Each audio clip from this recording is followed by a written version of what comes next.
everyone. Welcome back to another episode of BizBlend. I'm your host Avik, and today we are diving into the long game, the journey of purpose-driven entrepreneurship that doesn't just seek the profit but aims to change the world. Yes.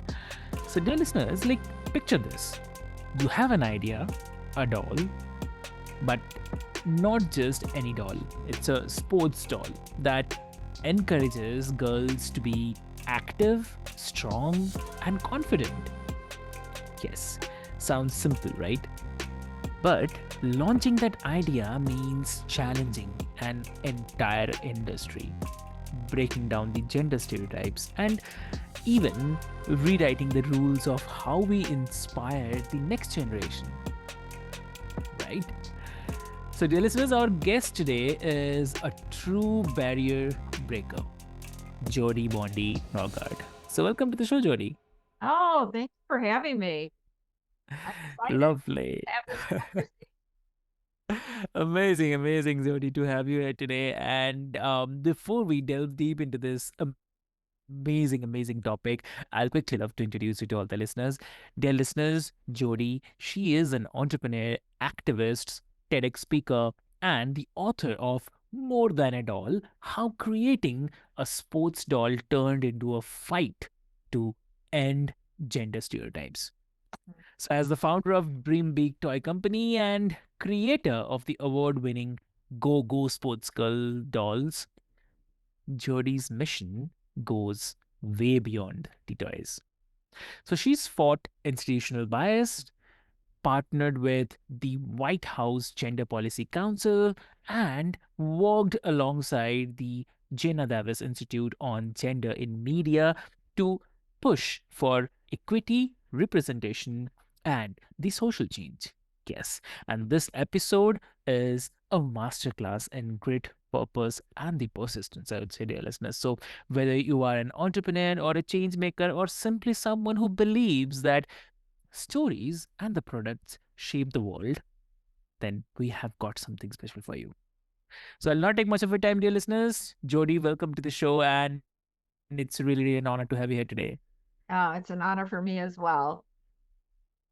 Lovely, lovely. So Jodi, I mean, your journey, wow, started with simple yet revolutionary idea, a sports doll. Uh, but I'm sure it wasn't a smooth ride.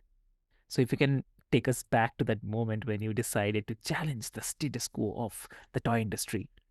Right, right. Yeah, and you are so right. It wasn't Yeah. smooth. I Mhm. actually thought I had like just a simple idea. I was filling a void in the market. So, I mean, it all stemmed from having an aha moment. So, people hear of, other, entrepreneurs having these aha moments. And I actually had one, and it just happened to be in a toy store.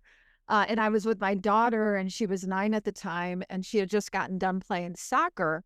So she was dressed in her soccer uniform, right? She had on her cleats and her shin guards, and her hair is in crazy messy pigtails. And I tell you this because she looked like a normal kid on a Saturday afternoon when we're running in the toy store because she needs a birthday gift for a party she's attending in 30 minutes, like one of those panicky parent moments.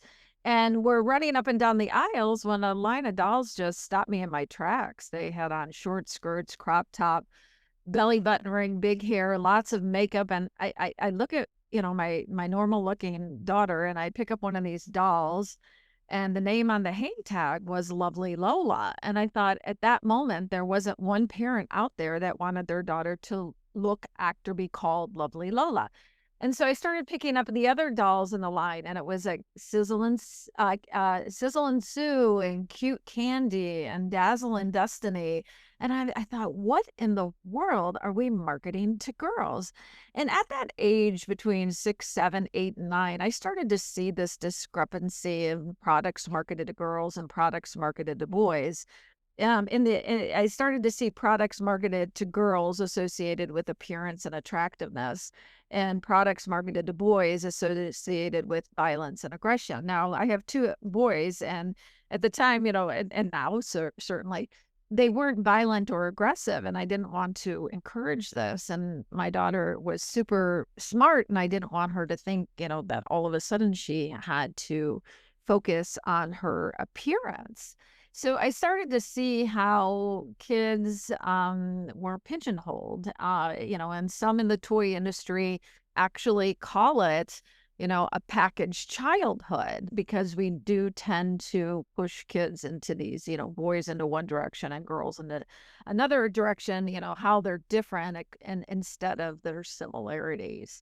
So that was my aha moment. And I did buy the doll and I brought it home to show my husband. And I said, listen, I think I can do something about it. And I'm sick and tired of these negative images that are marketed to girls. I think I can create a positive image product that encourages girls to be healthy physically, mentally, and emotionally through sports and physical activity.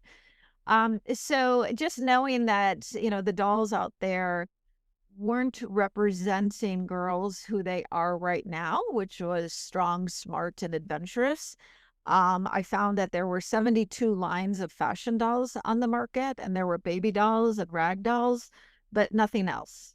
Nothing else. So that's why I knew I was filling a void, a need. So I'll pause Wow. right there in case you have any questions. Amazing, I have to say. I mean, this is something, a lot of things to learn from. And um, not a question, but I have to say, like, what is the uh, first major barrier that you faced? Like, I mean, if you can share that as well. Well, okay, I should tell you that, and then I'll go Hmm. into my first barrier, but I had Hmm. a big success immediately with my product. Oh, It took 2 wow. years from rough draft to the actual debut of the first doll, which was Tennis Girl at the US Open Hmm. tennis match in New York. And I knew nothing. It took 2 years because I knew nothing about the toy industry. I knew nothing about Hmm. designing. I knew nothing about, Yeah. manufacturing. I mean, right there, we could do a master class on Yes. that, but I had to ask a lot of questions and figure a lot out. Mm. But my first sale was to the US Open. So I just by chance called Oh. the United States Tennis Association. Mhm. And I got to the right person and she said, I love what you're doing. We'll take 500. Wow. And those 500 sold out in 6 days at the 2008 US Open in August, Mm. September, that time frame. So I knew I had something good. It was really a Mhm. great test, right, for a small business. Mhm. So my next goal was to launch the line of 9 dolls at the Okay. New York Toy Fair in New York City. It's the largest toy fair in the world where everybody comes in to see what the next best thing is. And I was pretty confident that it was me, right? That I had Okay. like this great new product that, Uh-huh.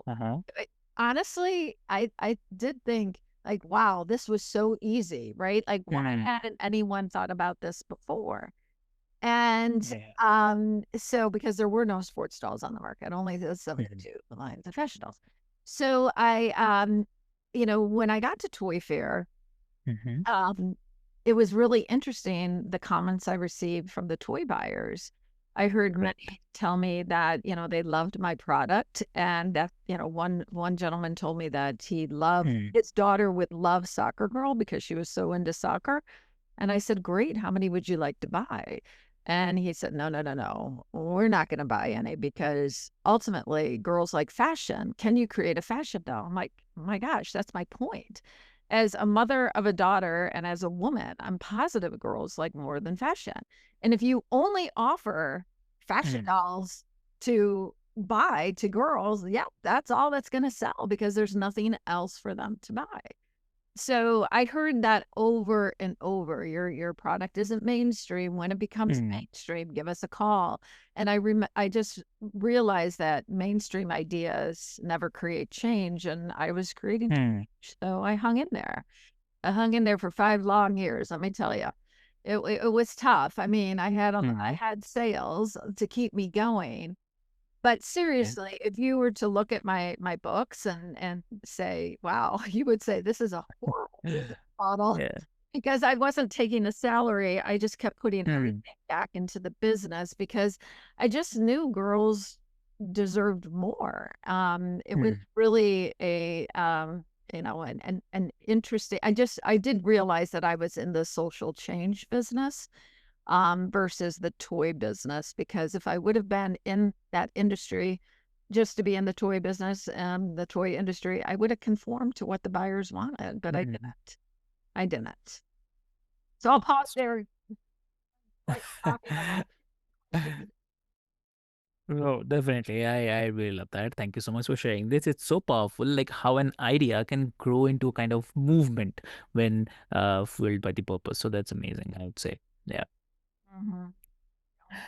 Yeah. And you talk about long game of entrepreneurship. So in a world where we crave quick wins, how did you cultivate that persistence to keep going, especially like when the doors seemed to stay shut? Mhm. Wow, that is a really good Mhm. question. Yeah, we live in, a world of quick wins. I wasn't, I guess, it's Mhm. hard. Social change is hard. I realized that I was persistent and I was Mm. determined, which was all fueled by passion. Growing up, I was surrounded by incredibly, smart, strong women, as well as incredibly smart, strong men. And I saw how hard the women needed to fight in our culture to be heard, while the men didn't have to work that hard to be heard.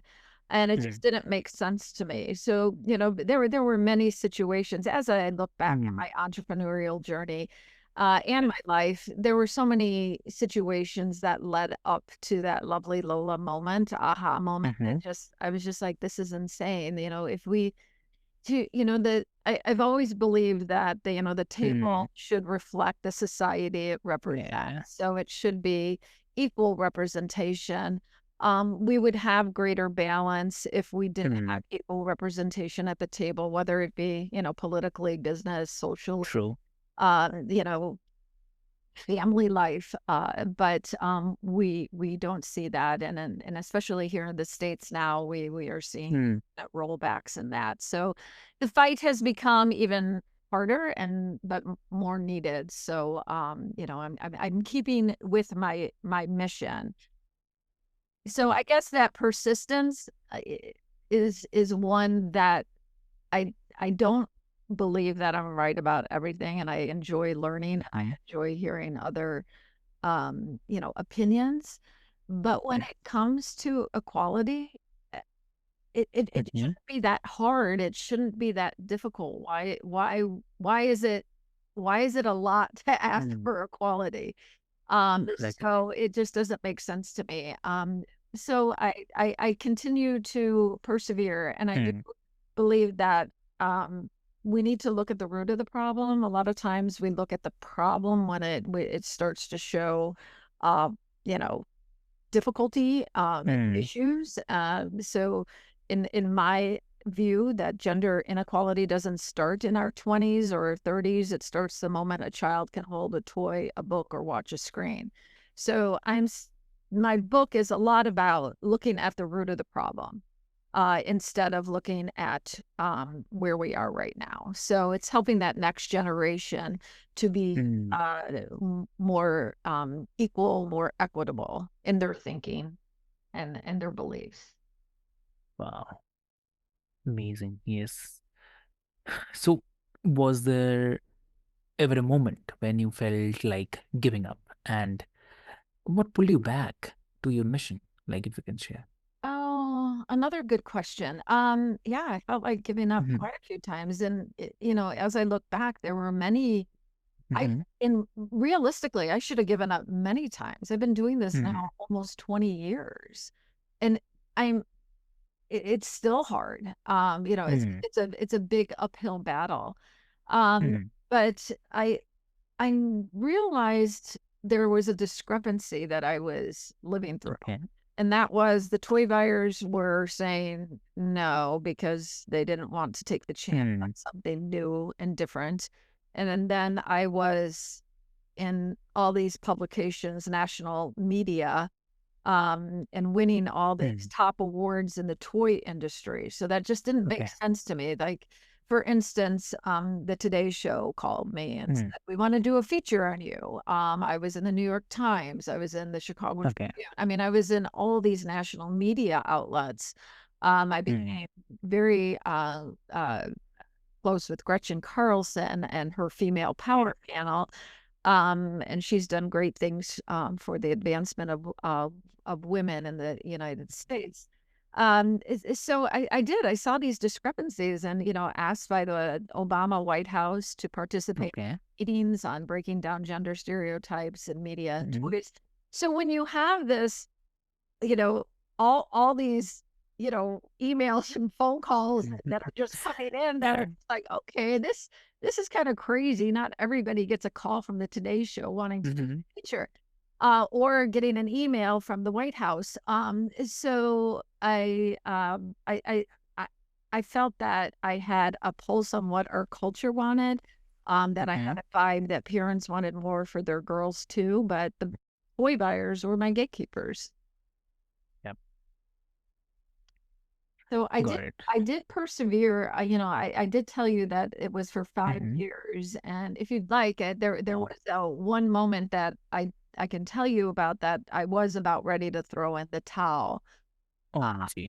and that was at a 5-year mark, and, I just had this crazy opportunity Mm. at Toy Fair again, uh, to Uh-huh. to pitch to 3 Walmart buyers, and I had 5 minutes. And Mm. I gave them my best pitch, and, after the 5 minutes, they said, "This is a winner. If you could Mm. write books to go 6 books to go along with 6 of the dolls, package them together, we'll put them in Walmart stores." So I did, and that was an amazing opportunity, and I loved working with Walmart. They did such Mm. a wonderful job in working with me, and it's hard to they have their retail link system is like learning another language. Yeah. Very, very difficult, but they were very, helpful to set me up and get me Mm. through that. But, yeah, so that's I'm glad I I persevered Yeah. because it was about 500 no's, and all it took was 1 yes. Wow. What a great saying, I'd say. And I have to say that that's such a relatable feeling for anyone who is building something meaningful. So there's always that tension between hope and the doubt. So, Mhm. yeah, exactly. So, lovely. So, and also, I'd love to talk about your book more than it all. Is definitely both a memoir and call to action as well. So, for the listeners who might feel like their impact is too small to make a difference, so what's the one piece of advice would you offer to help them lean into their mission? Oh my gosh, I don't think any impact is too small, to be Mm, honest, because you don't know if that small impact is going to create a bigger impact down the road. mm, I know a lot of people. I was guest lecturing at mm, Indiana University in okay, Bloomington, Indiana, a couple weeks ago, in their masters, their entrepreneurial masters program. mm, It was really interesting to hear. There were about 20 students from all over the world, in mm, this program, and all but maybe three wanted to start a business that had a social impact, which I was thrilled to hear.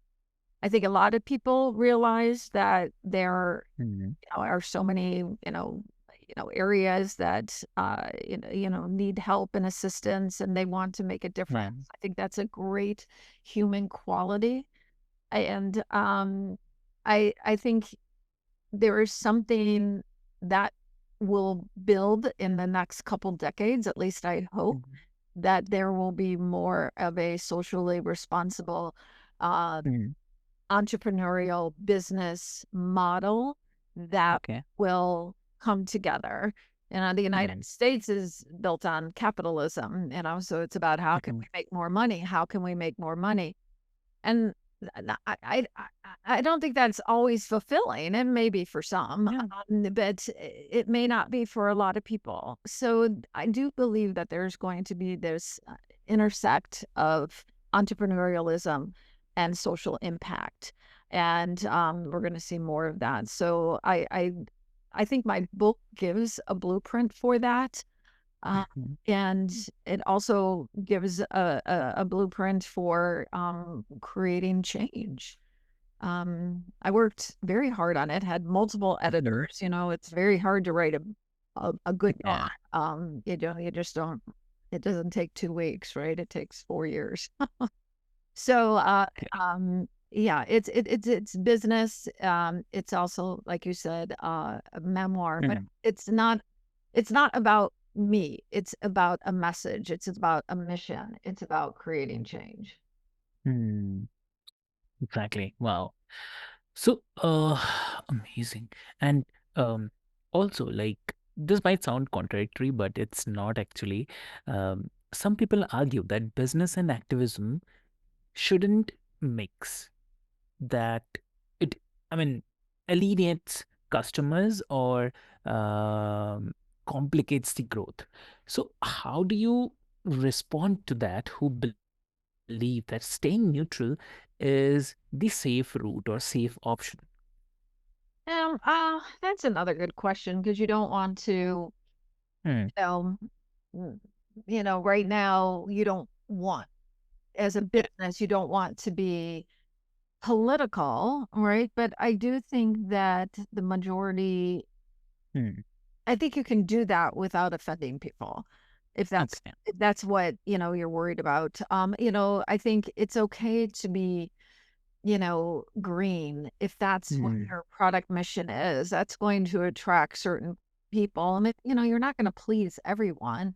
And you Yeah. don't have to be, you can always, I always feel like you can get a message across in a very kind way, in a very powerful way. And it doesn't Hmm. have to be aggressive. And it doesn't have to be alienating of some. It's just figuring out how what that is, and Hmm. finding the right way to present. It's just about figuring out how to go about it being smart, right? And being Yeah. empathetic and recognizing the emotion that may be attached to it. Because if you do have a social responsible business and activism business, there's going to be emotion involved for Hmm. people. And again, you're not going to please everyone. I mean, I get negative remarks every now and then, and it's just, I just kind of chalk it up to, Hmm. oh well, they don't. That's okay. But I think I'm appealing to more people than not. Exactly. Amazing. Amazing.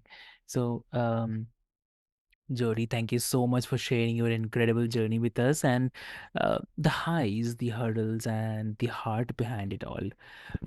And your story is a kind of shining example that persistent truly pays off when it's rooted in purpose. So, Jody, if someone wants to connect with you, how they can connect? Well, they can connect on social media, LinkedIn, Instagram. I write on Substack. I write for Ms. Magazine. Hmm. So you can connect with me there. You can shoot me an email, send me a note. Um, would love to hear from people. Love their ideas. Wow. Lovely. So, dear listeners, I'll put all the links into the show notes for your easy reference. And if this episode has resonated with you, then share it with someone who's dreaming big or breaking the barriers of their own. And also be sure to grab a copy of Jody's book. I'll definitely suggest more than at all because change begins in the childhood, but it lasts for a long time and the lifetime. So, with this hope, until next time, stay persistent, stay purposeful, and keep living your healthy mind and the healthy life.